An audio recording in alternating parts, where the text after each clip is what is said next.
right, good morning, everybody. Today is Friday, October 2nd, 2015, and this is Before the First Cup with Jules here on UCY.TV. Happy Friday, everybody. We did make it, and I got to tell you, this was just such a rough week. Another rough week for me. It seems like they get harder and harder. I am debating. The kids actually have a 4-day weekend coming up. Not this weekend, but starting next Friday. So I might be taking a week off just to chill and take the days off that she has off and take myself a couple days where I can sleep in. So it is 49 degrees and partly cloudy here in upstate New York. It absolutely doesn't feel like 49, but I guess I opened the door. And it sure looks like 49. Winter is nipping at our heels up here. Hopefully, though, it'll hold off until December is what I'm thinking. I'm not ready for snow. All right, so where do we leave off yesterday? We titled the show, if I can get there, Wearable Computing, Photons, Wavelengths, and the Internet of Things. And yeah, it was a pretty interesting show. It's kind of off the cuff. I've had all these projects I've been working on, and it's all these technology projects with the radio network. So obviously, I've been spending my time with my head wrapped in technology and trying to figure out how to do things. So that's kind of where my head has been set all week.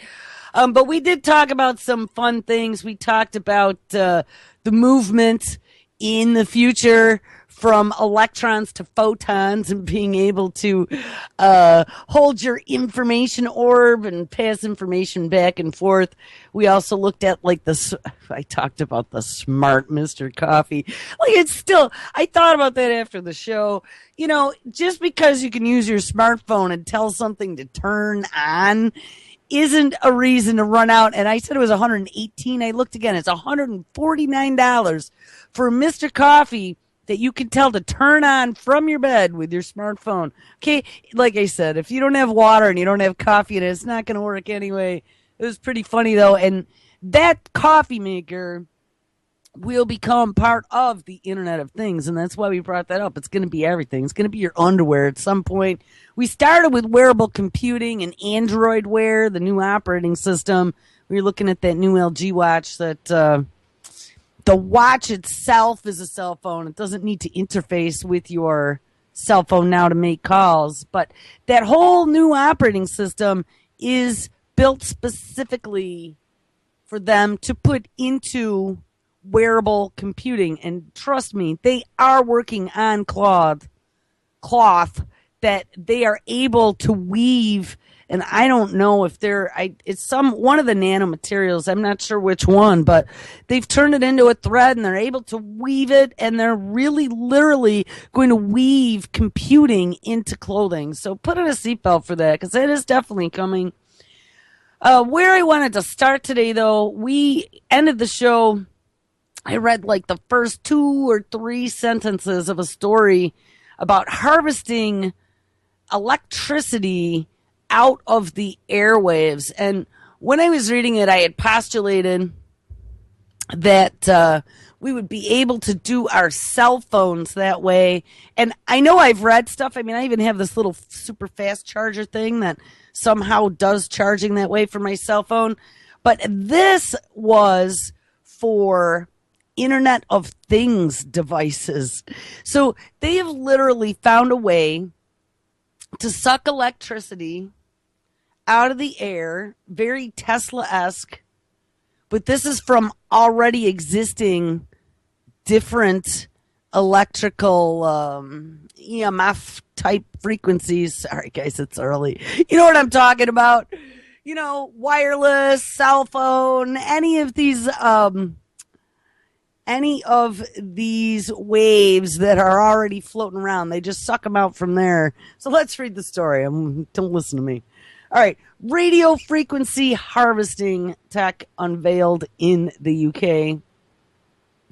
an energy harvesting technology that its developers say will be able to turn ambient radio frequency waves into usable electricity to charge low power devices was unveiled in London on Wednesday. So I wonder too if it, I mean, I think so. I wonder if it can use little radio waves like AM, FM. I mean, remember, even wireless are waves just like that. They're all just at different frequencies.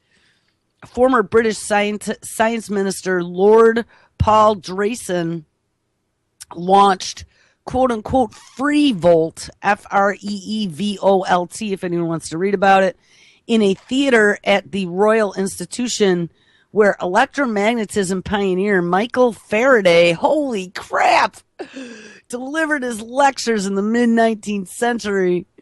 Oh, I thought Faraday was still alive. Guys, I am going on so few hours sleep right now. You don't even know. Okay. Drayson demonstrated the energy created by the signals for mobile phones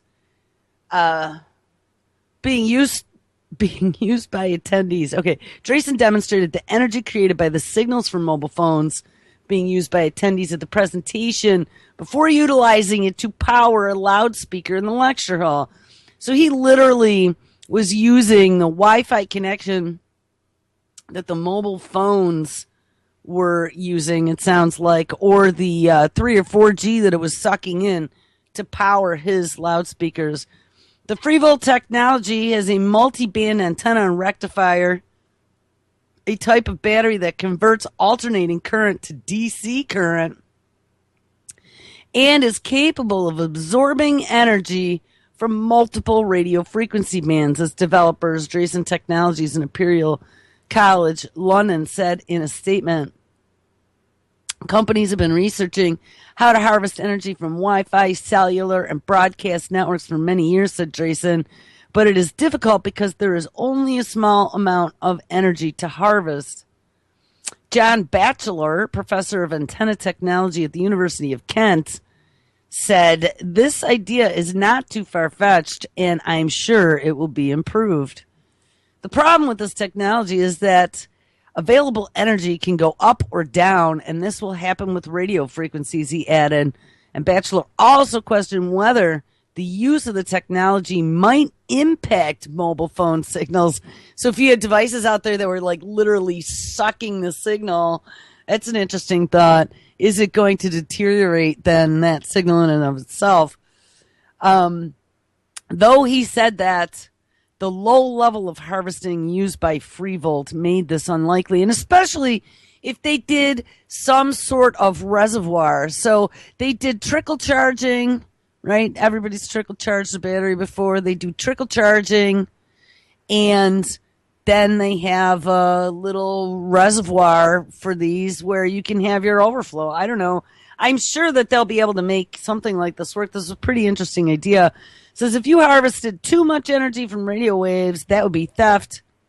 But what they are talking about is a bit like dropping a sponge into the sea, and it would have little knock-on effect. So that didn't have too much exciting information in it. But what I thought was neat is that in the picture for the story, they have a little smart smoke alarm, a little smart motion IP camera. I don't know what this little beacon thing is, but it could be anything. This could be something that tells location. And then they had one of those exercise smartwatch things in there. Wearable computing. So, you know, this is going to allow us to be completely untethered, to not have to worry about charging batteries, and it will allow wearable computing and this whole Internet of Things to sneak into our lives and become ubiquitous without us even knowing.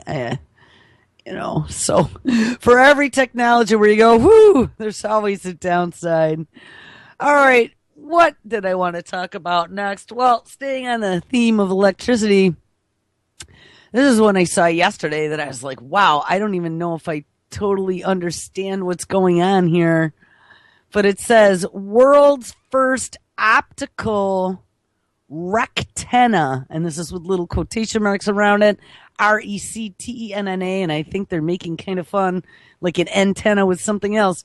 The world's first optical rectenna converts light directly into a DC current. So we now have radio frequencies that can be converted to DC, and we have light that can be converted to DC. Now, I told you guys yesterday when we started looking at photons and moving down the road to quantum computing and how now they can even store information in light.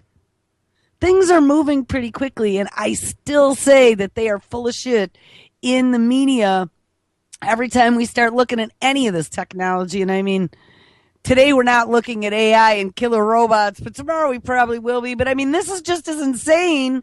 Converting light to DC, converting waves to DC.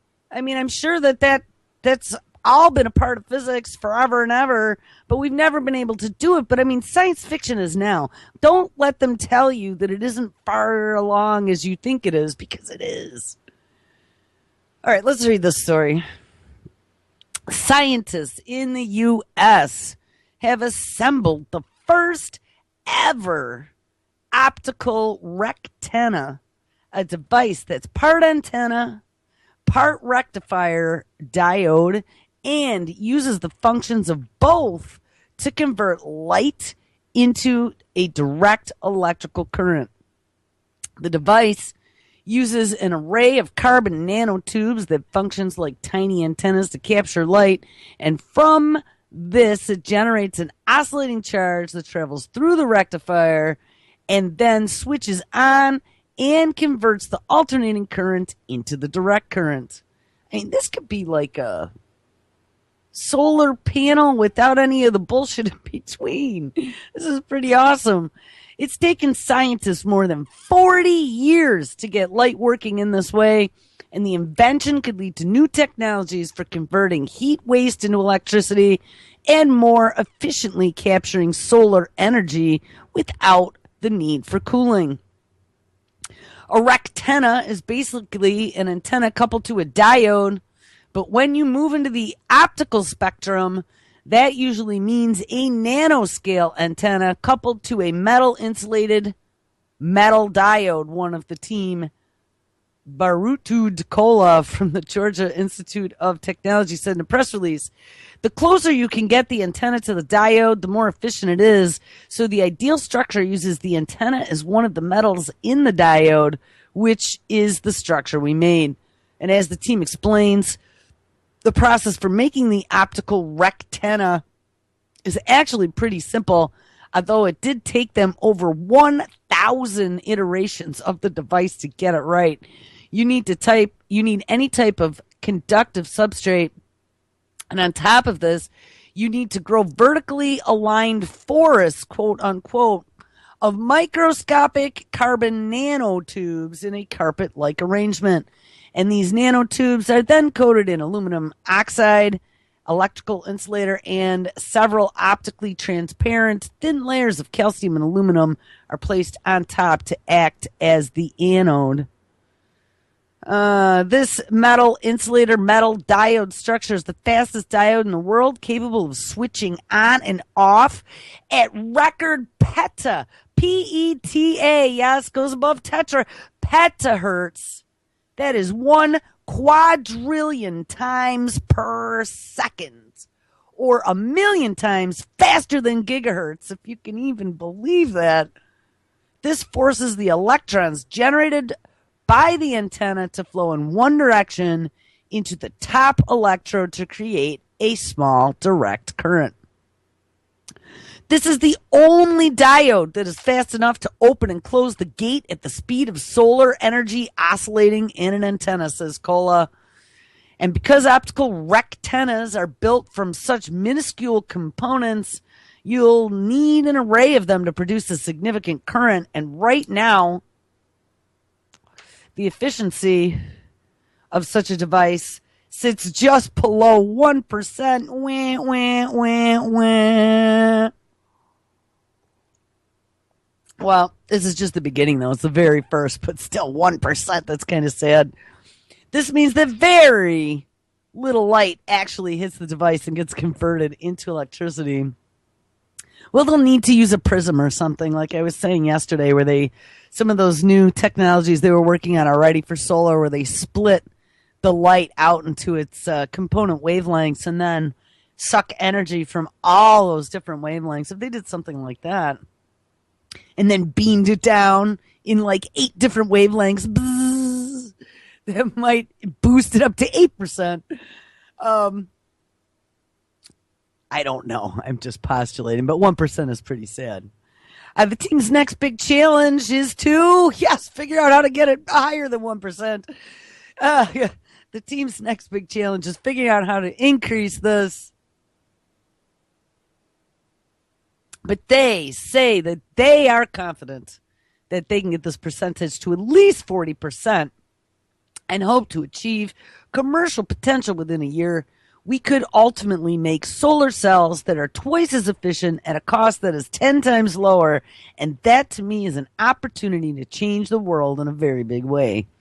As a robust high-temperature detector, the Rectennas could be a completely disruptive technology, just like every technology we talk about is. I mean, like I said, they say 20 years from now, I say 10. 10 years from now, we're not even going to recognize the world that we live in anymore. Too many disruptive technologies going on. It's like, no, don't get me started. I'll go off on a tangent. Okay.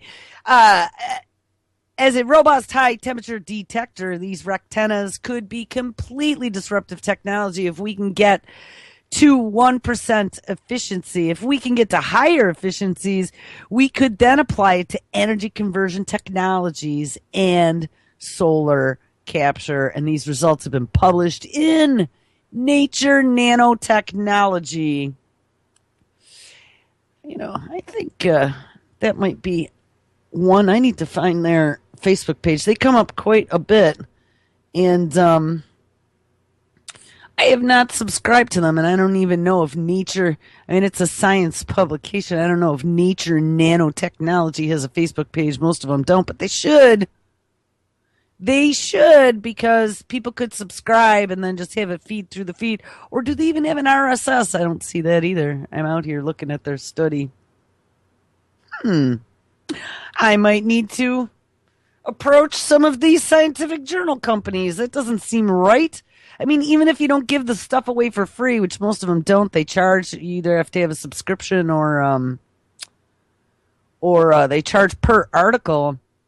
Why would they not feed all their new studies out into some feed that people can subscribe to? They get like the first paragraph or whatever, and then they're going to want more. So it would help you boost your subscribership, I would imagine. Right? I hate that.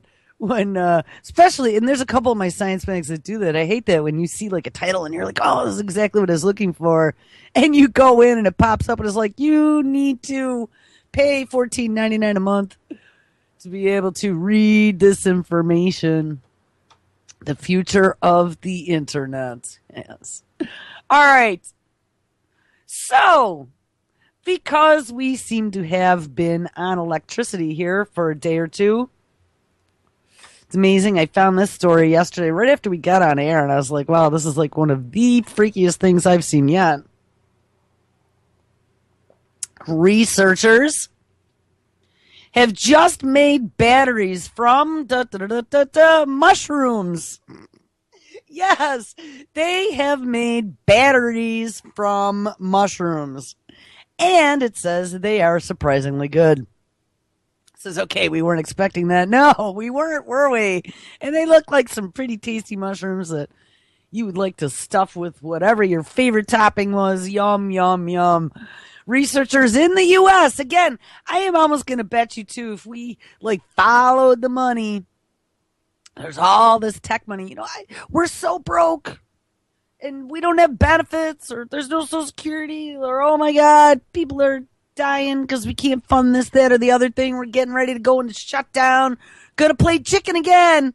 Yet we have bazillions of dollars to sprinkle all over these universities and these war companies that want to go build weapons of mass destruction to give to everybody for innovation, but we don't have money and to build bombs, but we don't have money to support any of our infrastructure, fix things that are broken, take care of our own people. It's just unbelievable.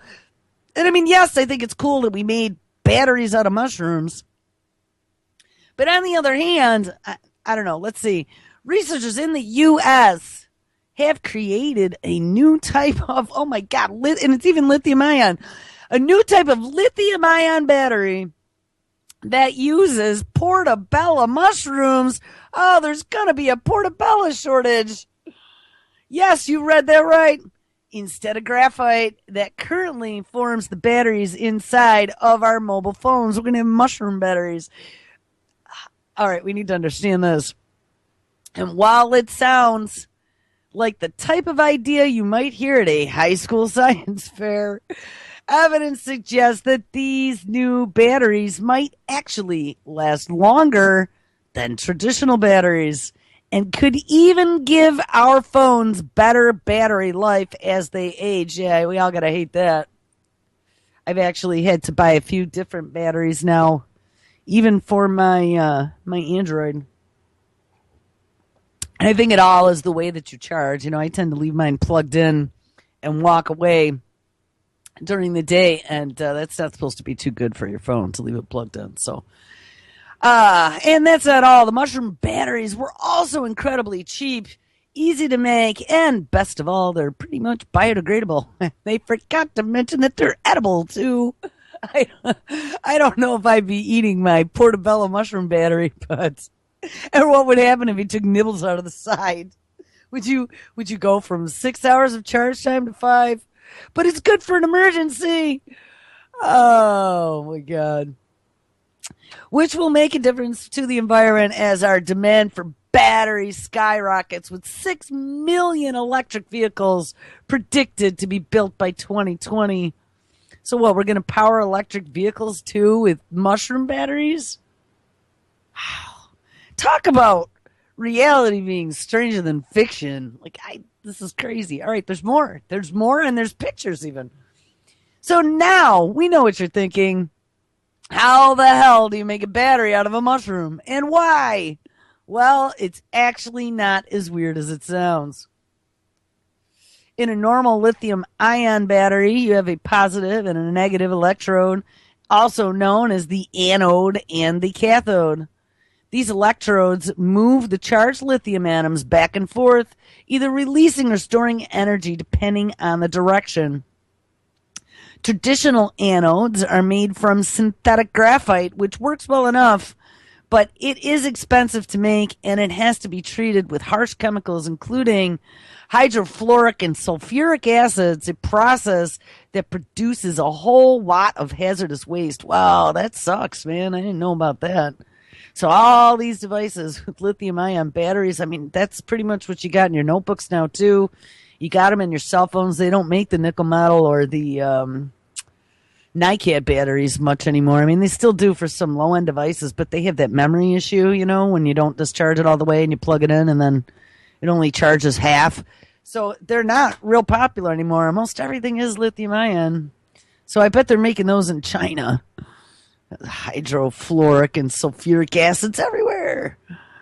So researchers have become interested in replacing the synthetic graphite with something cheaper and more environmentally friendly. And a team at the University of California, Riverside decided that mushrooms might be a good alternative because they are incredibly porous. All right, I get it now. I was like, okay, so they just out of the bag. It could have been almonds, potatoes. No, we choose mushrooms. And that means that they have a lot more space for lithium ions to move into, and therefore a lot more potential to store and transfer energy. You know, this is kind of scary, and I'm going to tell you why. My little brain's going. You can hear it, can't you? The hamster. I WD-40'd the hamster wheel, so it's not squeaking anymore, but you can still hear the ticks. My brain is going, and what's scary about this is that they are combining. I mean, these three stories we just looked at, we're all like, what? One, we're harvesting radio waves, which, I mean, they've been around us for 50, 60. How long have we been using radio? I have no idea even.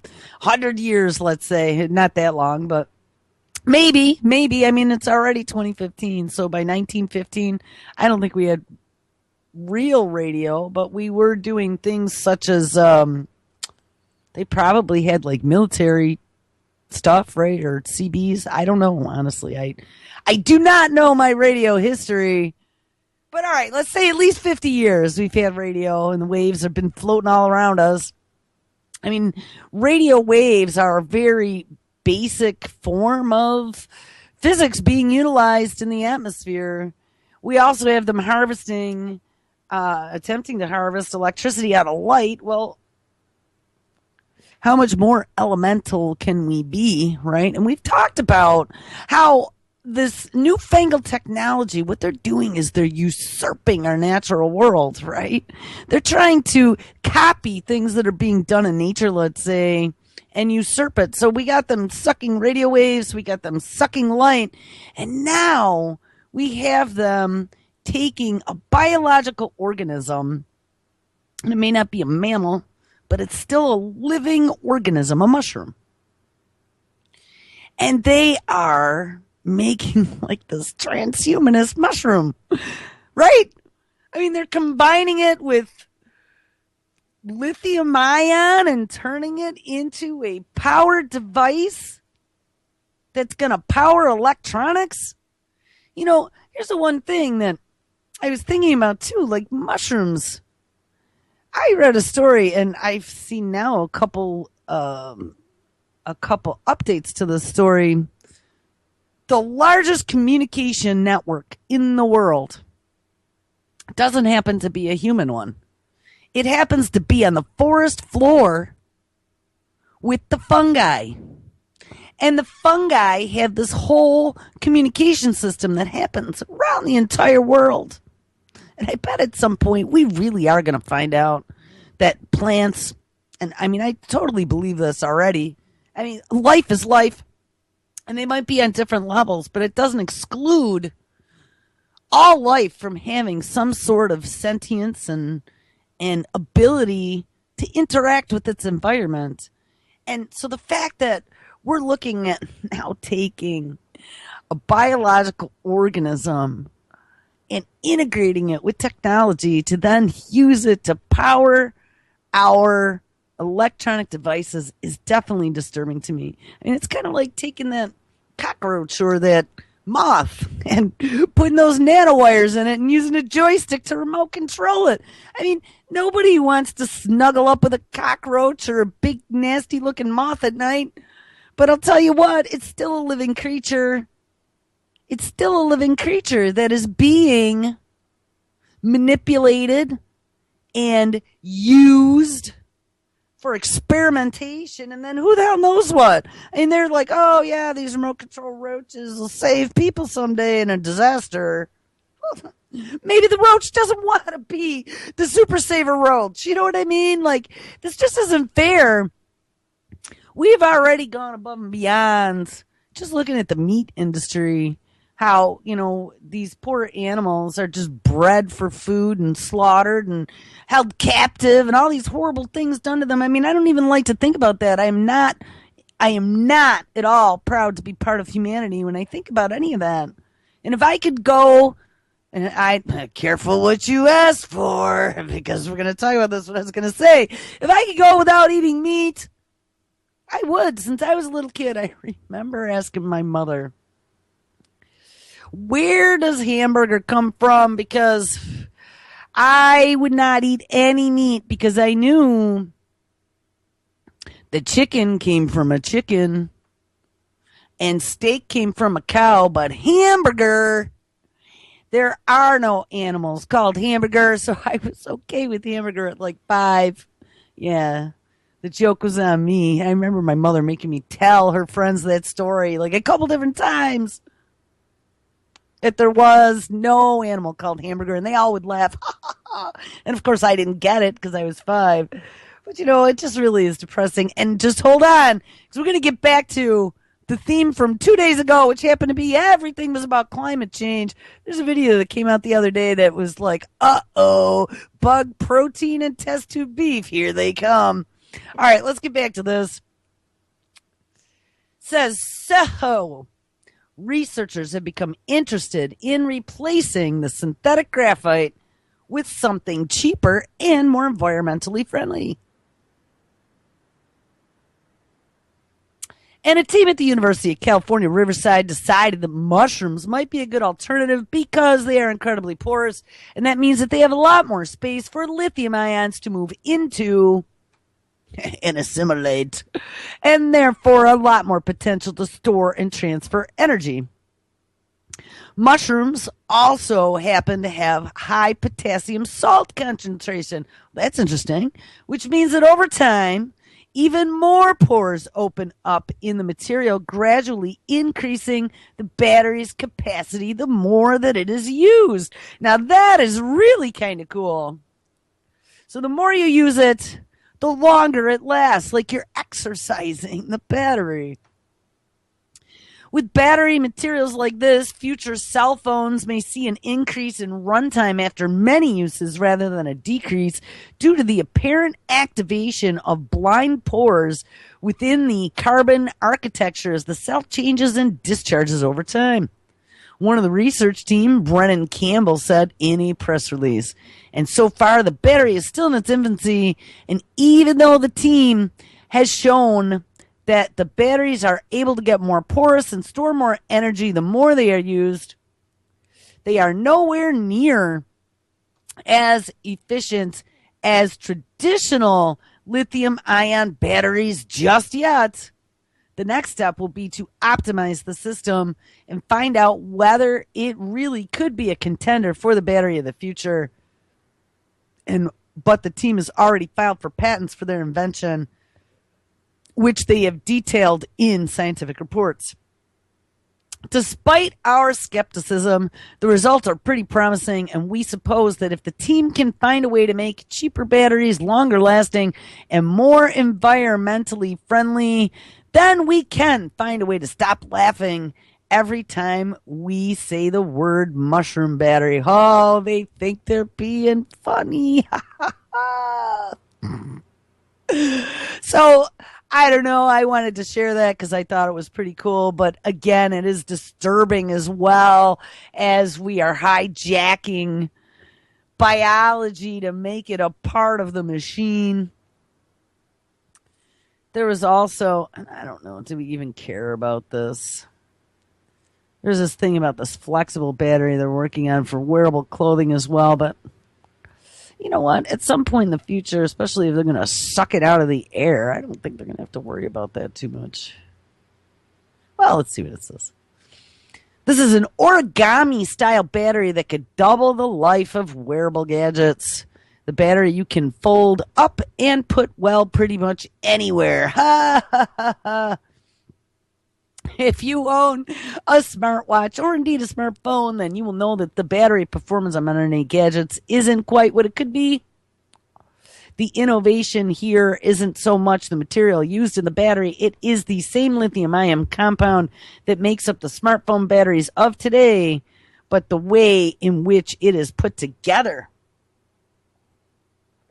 Based on an origami and kurigami, where the paper is cut as well as folded, this new battery style can be extended and retracted like a car antenna, even while it's powering a device.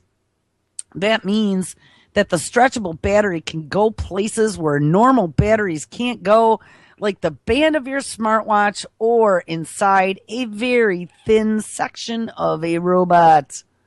The batteries that the researchers have created can stretch and expand to more than 150% of their compacted size, and that is a big deal in an industry where electronics are becoming versatile and more wearable. Yes. As there are so many advantages to this kind of flexibility, scientists have spent many years trying to work on batteries that can be folded in this way, but packs created from previous attempts at the technology would often break or tear when folded. And the batteries produced by the team from the U.S. and China. Are we working together on this? Overcome this problem by placing carefully calculated soft creases at various points along the battery's body. The inventors say that these batteries could double the life of a smartwatch between charges, for example, by being fitted into the band. And what's more, the manufacturing process is reasonably straightforward. It says there is a trade-off, though. The shape of these batteries may mean that they can't hold as much of a charge as compared to rectangular ones. All right. So now we got special batteries coming for wearable technologies as well. Oh, yeah, we're going to look at a couple things here. I got 2 more stories I want to do. And one, we're going to talk about. Hold on, I got to connect myself here. Hopefully there's nothing playing in the background. I have no idea. I have so many things open, so many places, in the middle of so many projects that I just, there's speakers on there. I have no idea what I have going on here. Maybe my Skype will work. Maybe it won't. Hey, there we go. All right, so we were talking about, I mentioned how if I didn't have to eat beef or meat in particular, I wouldn't. Not because I don't enjoy it, but I just don't get off on the fact that they're killing some poor little fuzzy animal with cute little eyes that could be my buddy and my friend for me to eat.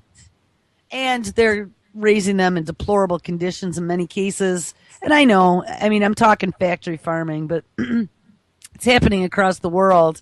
And so, let's put this into context as where this propaganda just came from. So we just had the Pope here talking about climate change. And, this has been the mantra now for the last year or two. I saw right after the Pope left, too, whose ass did they cart out? Take a guess. Yeah, good old Al Gore. They put him on the dolly and wheeled him out onto the stage. They didn't really, but they probably should have. And, he had to come out. Should we do Man, Bear, Pig? Hold on. We got to find Al Gore's thing. I don't want to lose this, so hold the phone, por favor. We'll see if I can find it. We'll do Jeopardy music. Wait, let's disconnect Skype for a second. I hate that background squishy noise. All right. Oh, boy. Here's something else, too. I don't know if anybody else has gotten the slow disease that my computers all seem to have. And I noticed last night that every hour on the hour, well, not on the hour, but at 19 minutes after the hour, for about 5 straight hours in a row, every hour at 19 after, my Chrome browser went into like super freeze mode. And it went into not responding. You couldn't click on anything. And it wasn't just Chrome then. It was like my whole machine went on for about 2 minutes. And then everything was fine again. I really think that they're doing like mass data dump downloads. And I bet you that is, they're probably sucking browser history or something once an hour. You fucking terrorist. We're going to get you. It makes me so angry. You don't even know. And it's on all my machines now. It's doing that. I mean, that's a brand new one out of the blue. On the hour. Well, on whatever. On the minute. Every hour.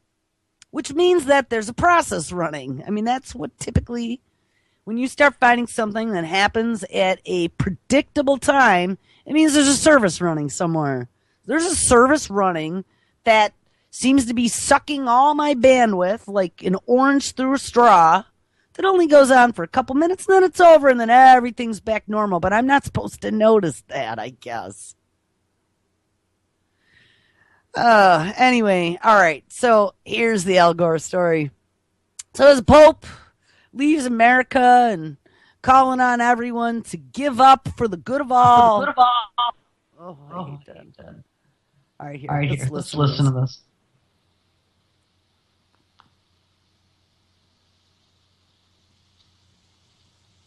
Maybe. Thank you.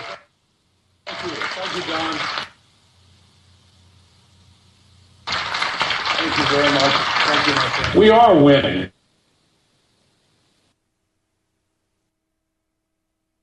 We just a forced smile. The whole thing. Wow, this blows bigger than anything. You know what? Fuck this. I can't even play. What's so aggravating is we've been doing all this video testing and stuff. And the test I did like 2 weeks ago, I had my camera at 1080p and it was crystal clear and everything was great. And whatever this new disease is that I seem to have on all my machines has sucked all my bandwidth dry. I can't even play a video on my desktop. I can't stream audio. I can't even get the network to stream. I got to listen to it on my phone. I can't play a video. I can't, when anyone who was watching the test I was doing a couple days ago with my camera here now, I had it at 360, the lowest resolution you possibly could get with no audio going over. And it was like every 10 seconds you'd see my hand move. This is just so amazingly frustrating. I think I'm going to warn you guys. There's going to be a time I think I'm taking this all down. I am ripping out every cable in this office. I got to get a tape measure and just measure if we got 10, 15 or 20 feet here. And I'm going to buy like 15 cables. I am going to bump up my internet. And I am going to tell them to go stick it because I can't even work this way. I mean, I am literally moving around between 3 different rooms and 4 different computers just to get a project done. I mean, this is unsustainable, but I can't even play you a video, damn it. And this pisses me off because it's Friday. It was a rough week and I wanted to play Man Bear Pig. Oh, here, well, damn it. And on the other machine, the one that normally I might be able to coerce Skype to work on, Chrome doesn't open. Just stopped opening yesterday for some reason. So I guess we say screw it. All right, let's go on to other stories that I had queued up here. So screw them trying to make us give up beef because it has too big of a carbon footprint, because I had a video that talked about that too. Screw Al Gore, because who gives a shit? I can't stand that guy. Let's get to the worms that are going to solve the global pollution crisis. Yes, hail to the worm. Plastic eating worms might be the solution to the global crisis. Yes, plastic eating worms. New research could have staggering implications for plastic waste pollution. An international team of researchers found that the darkling beetle larvae, the mealworm, can subsist on a diet of styrofoam and other forms of polystyrene. Holy crap! And do they end up with worm cancer? How can something live on styrofoam? And I mean, styrofoam, there's no way to recycle either. You can't put that. I always would hate when I'd order something and they would just load the box with those styrofoam peanuts. So you can't do anything with them. Then they made those sugar peanuts that kind of dissolved in water and they were better.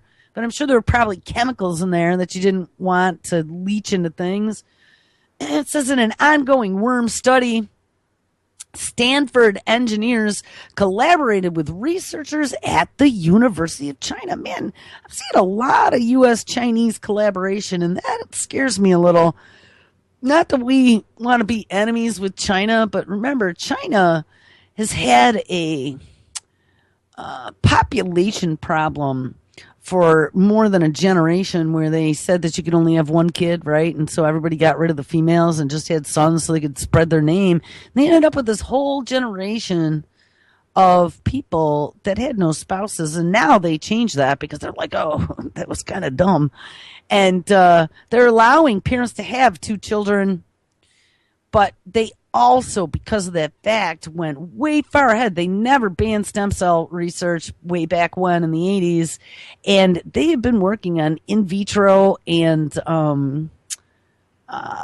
gene splicing. Mad science gone mad for a long time in the laboratory. So it scares me that we're going to be friendly with China on all this crazy research. So anyway, in an ongoing worm study, Stanford engineers collaborated with researchers from the University of China and found that microorganisms in the guts of common mealyworms, and that's what you would feed like your lizard, biodegrade styrofoam. The process produces carbon dioxide and a usable waste that what? Oh, yes, appears to be safe for crop use. What? Let's take mealyworm styrofoam shit and put it on our crops as a fertilizer. Wow. And you know what? It produces carbon dioxide. Well, I think Man Bear Pig's going to have something to say about that. And Mr. Billy Gates. In the lab, 100 mealyworms ate between 34 and 39 milligrams, which is the weight of a small pill, of styrofoam per day. And the worms converted the plastic into carbon dioxide. And within 24 hours, they took a poop. And it came out as biodegradable fragments that looked like bunny poops. Why did they have to even tell us that? I really didn't want to know what mealyworm excrement looks like. Styrofoam has long been considered non-biodegradable, and this new result has been described as shocking. Again, let's utilize these living creatures to fix our screw-ups, and we'll poison them as well. How could they possibly be eating styrofoam? I think even if they could digest it, I can't imagine that that's going to be good for the mealyworms. And then to add insult to injury, they're going to use the styrofoam mealyworm poop to put on crops. I'm not down for that at all. It says our findings have opened a new door to solve the global plastic pollution problem, says Wee Min Woo, co-author of the 2 companion studies on the subject and a senior research engineer at Stanford University. Wu said that the mealyworms, despite being fed a steady diet of plastic, were as healthy as those on a normal diet. Why? How is that even possible? Let's feed these worms styrofoam and then go, oh, look, they're just as healthy as mealyworms that are eating plants. And Wu said that their waste appeared to be safe to use as soil for crops. The latest findings build on earlier research with waxworms, the larvae of India meal moths, whose internal microorganisms can also biodegrade polyethylene, a plastic film used in trash bags. So all they need to do then is just take bazillions of these mealyworms and just dump them in the dumps, bury them. I wonder if they can live underground. Bury them when they bring in the bulldozer to plow under a new garbage hole, and they just dump the mealyworms all over it and hope that they will biodegrade all the crap in 100,000 years under the ground. This research is, quote, the first to provide detailed evidence of bacterial degradation of plastic in an animal's gut. Further work is needed to reveal how bacteria within the mealworms carry out this feat, which could potentially provide new opportunities for the safe management of plastic waste. They should go put a whole bunch of these worms out on that plastic garbage patch in the ocean and see what they do. The 2 papers were published this month in the Environmental Science and Technology paper, and it says that there's a possibility of really important research coming out of bizarre places. Yeah, bizarre places such as electrical mushrooms, says Craig Criddle, the professor of civil and environmental engineering who supervises Wu and others out of Stafford. Sometimes science surprises us, and this is really a shock. Researchers plan to study whether microorganisms within the mealyworms and other insects can biodegrade plastics such as polypropylene, which is used in textile products and automotive components, microbeads, which are used as exfoliants, and just know any products that you're using that say they have microbeads in them. I don't know if you saw that story way back, but they're finding them all over in our water supplies. They don't biodegrade. So these little micro beads, they're like little plastic beads, are all over the floor of our lakes and our rivers. And I don't know if they found them in the ocean or not. I would assume, especially in California, I'm sure all kinds of microbeads are being used with, Californians. It's really disturbing. I mean, why would you be a company and put all this crap out and then go, oh, hey, guess what? It doesn't biodegrade. As well as bioplastics, which are derived from renewable biomass sources such as corn or biogas methane. The long-term goal is to isolate the bioenzymes used by the microorganism to break down the plastics, which could result in new methods of reducing plastic waste that are already in the environment and create new types of bioplastics that won't accumulate in the land and the sea. Every year, Americans throw away how many? 2.5 billion plastic foam cups. Just cups. Like, what about carry-out containers? Do you ever get something from a restaurant and they give you the styrofoam container and all the packing peanuts? Like I said, a lot of companies are now using little bags filled with air and lots of bubble wrap, but still there's tons of styrofoam out there. And they've never been able to recycle it. So every bit of styrofoam that we have ever used as a globe is still floating around out there somewhere. But it says it represents just a fraction of 33 million tons of plastic that is discarded. And that's every year, 33 million tons of plastic. Less than 10% gets recycled. And the remainder has led to water contamination and animal poisoning. So, I don't know. All hail the mealyworms. Actually, that would be pretty great if they could find a way to biodegrade styrofoam. That's always bothered me. I hate using styrofoam for that reason in particular. All right, I got a couple other stories out of here. I think I'll share this one just because this is a big F you to the establishment. The doctor is out. LabCorp to let consumers order their own tests. I was like, huh? I'll check this out. Consumers will soon be able to bypass their doctors by going online to order cholesterol readings, thyroid tests, and other blood work from the biggest diagnostic company in the U.S. Ho-ho.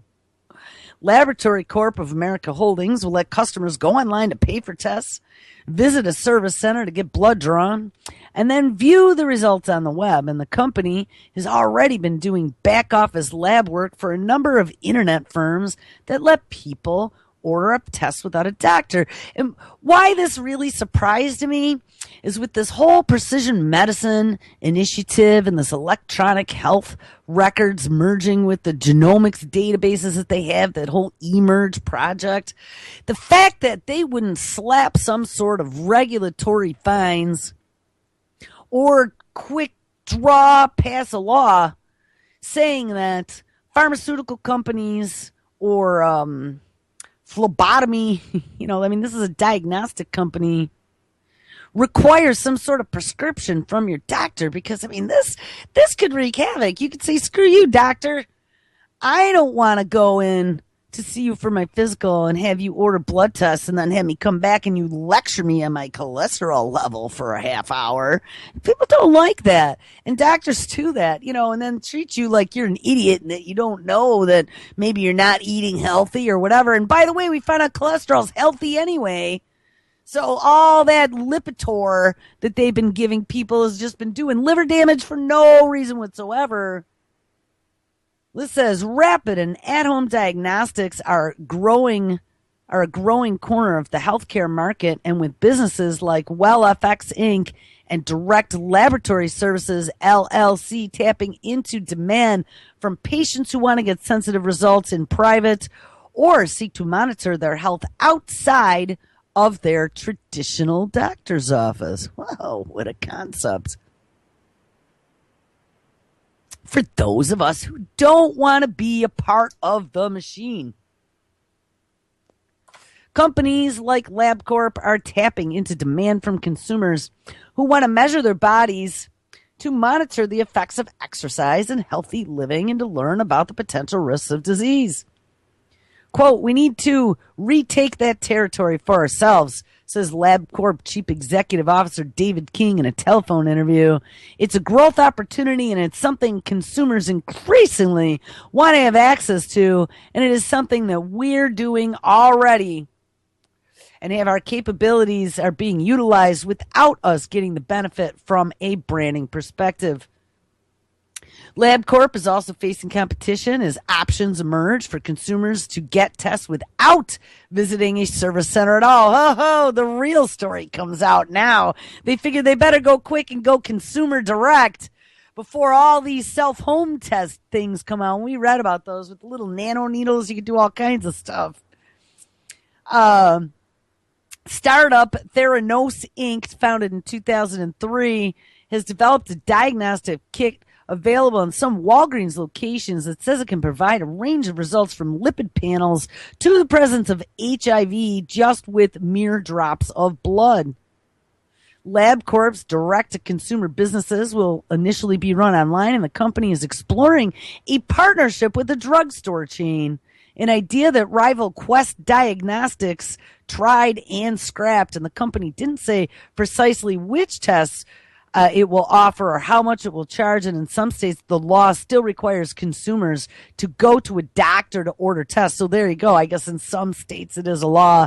But the consumer appetite for health information is growing as devices like Fitbit and Apple Watches offer more sophisticated ways to monitor the body, and companies like 23andMe clash with regulators over interpretations they provide for genetic information. So there you go. If that didn't wrap it up, I don't know what did. All right, we are about out of time. Make sure you stick around. Ms. Lonnie Clark is up next. Josh is live at 6. We got the boys from Prime Time on at 8 with the rebroad from this week. 9, Truth on the Tracks with Brandon. 10, brand new reality bites with Neil Foster, and 11, Levine on camera with Anti-Media Radio. All right, guys, have an awesome weekend. I'll catch up with you on Monday. Take care.